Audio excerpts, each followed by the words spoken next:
자, 이번 시간에는 비유동자산을 배워보도록 하겠습니다. 유동자산, 그 다음에 비유동자산.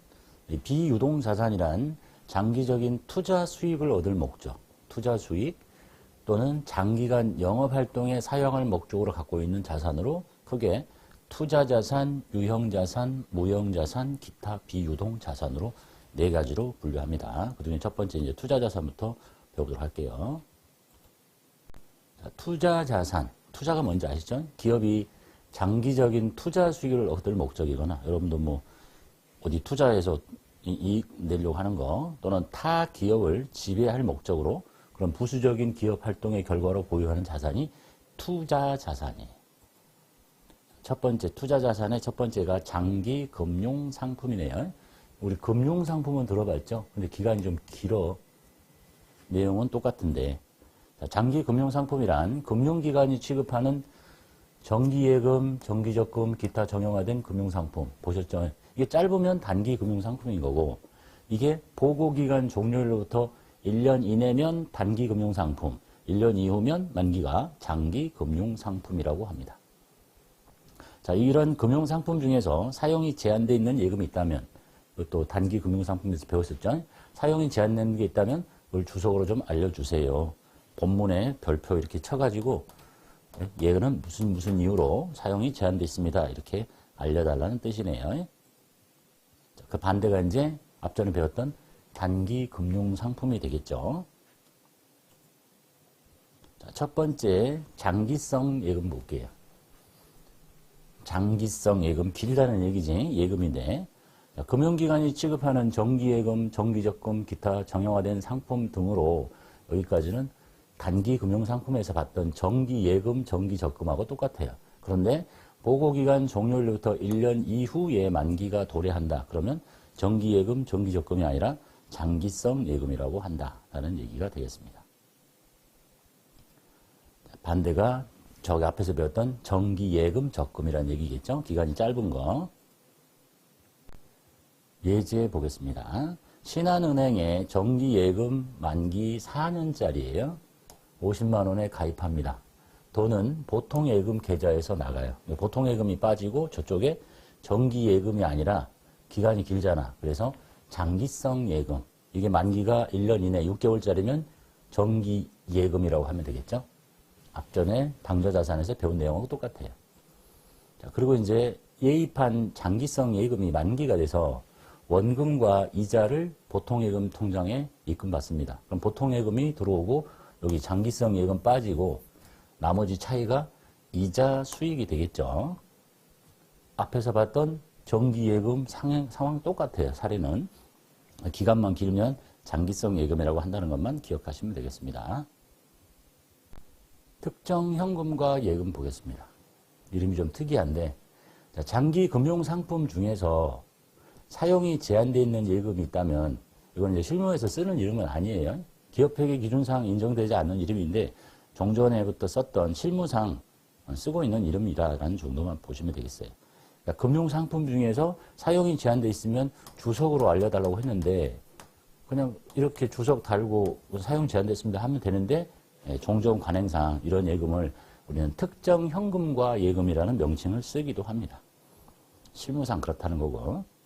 그래서 이는 실무관리상 쓰는 것이고 일반 기업 회계 기준에서는 인정하는 명칭은 아니다라는 얘기네요. 장기 투자 증권 보겠습니다. 비유동자산으로 분류되는 만기 보유 증권, 매도 가능 증권을 묶어서 장기 투자 증권이라고 표시할 수 있습니다. 그래서 우리 회계 2급에서는 유가증권은 단기 매매 증권만 배웠는데 회계 1급 가보면 이제 만기 보유 증권도 있고 매도 가능 증권도 있어요. 뜻만 살짝 보겠습니다.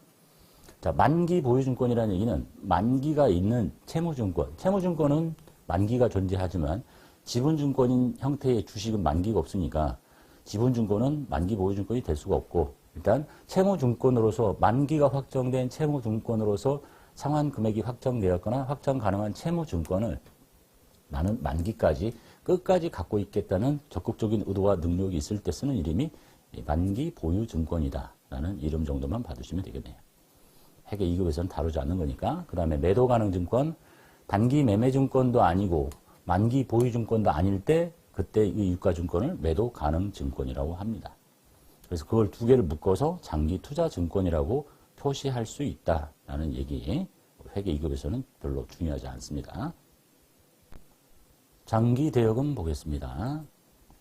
대여금 이미 배운 적 있죠? 남한테 돈 빌려줬을 때 똑같아요. 기간이 길게 빌려주면 장기. 그러니까 회수기한이 보고기간 종료로부터 1년 이후에 도래하는 대여금을 장기 대여금, 1년 이내에 도래하면 장기 대여금, 단기 대여금이라고 이미 배우신 적이 있습니다. 유동자산의 단기 대여금, 길면 투자자산의 장기 대여금. 예제 보겠습니다.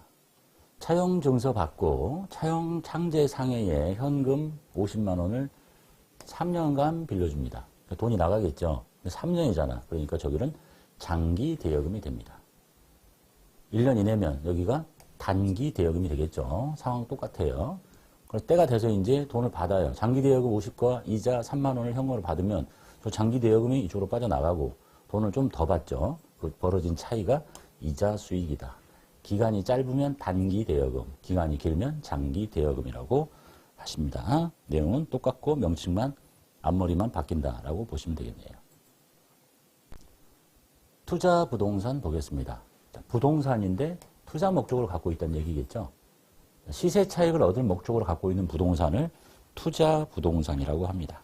자세한 내용은 회계 1급에서 배울 거고, 이제 투자 목적이 아닌 부동산을 갖고 있으면 영업활동에 쓰려고 하면 이제 유형자산 편에서 배우시게 되는데, 얘는 똑같은 유형자산일 텐데, 뭐 토지, 건물일 텐데, 투자 목적으로 갖고 있다. 그럴 때 쓰는 이름이 투자 부동산이라는 얘기가 되겠습니다.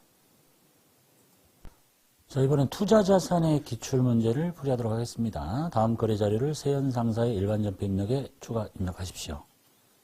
투자자산은 뭐 거의 출제가 되지 않고 있다 이렇게 보시면 되겠네요. 자, 첫 번째, 기업은행에 정기예금 1,000만 원을 가입합니다. 그러면 정기예금일 텐데 만기가 3년이야. 그러니까 이제 기간이 길죠. 가입하고 보통예금 계좌에서 입금했어요. 그럼 이제 보통예금 나간 거 알겠다. 대변에 보통예금 금액은 1,000만 원 빼냅니다. 이제 차변에 정기예금이라고 쳐봐요. 그러면 정기예금도 있고 여기 장기성 예금이라고 있습니다. 장기성 예금. 그래서 장기성 예금이라고 해야 된다. 3년짜리니까 투자자산 쪽에. 이름 생각 안 나면 그냥 예금 쳐서 기간 긴 거 찾으시면 되겠죠.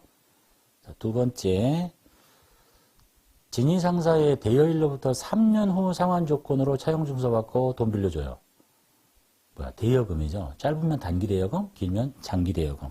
대변에 현금 빼고 금액 300만 원, 차변에 이름을 대여금 이렇게 쳐봐요. 그러면 단기 대여금도 보이고 장기 대여금도 보이죠. 장기 대여금 사용하시면 되겠고, 이것도 거래처 걸어야 되겠죠. 거래처는 진위상사. 그 다음에 세 번째, 서삼상사의 2년 후에 회수 예정으로 600만 원을 대여합니다. 이것도 장기 대여네.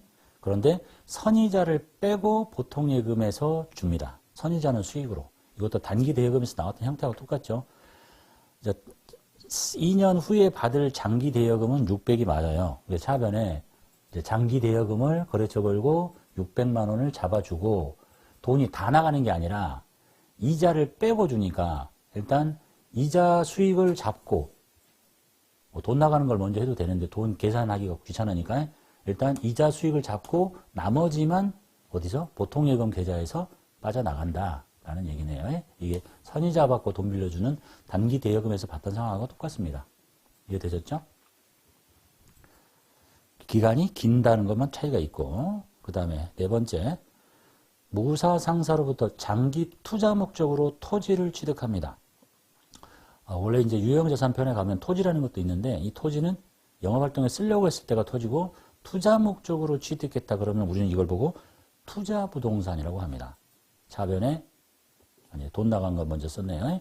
당좌수표 발행했으니까 당좌 예금의 감소 처리하고 1,000만 원, 그리고 차변에 이때 쓰는 게 투자 부동산. 영업활동에 사용할 목적이면 토지인데 그건 유형자산 편에서 배울 겁니다. 투자 목적으로 샀다 그러면 투자 부동산이라고 합니다. 상단에 닫기 누르고 저장 종료할게요.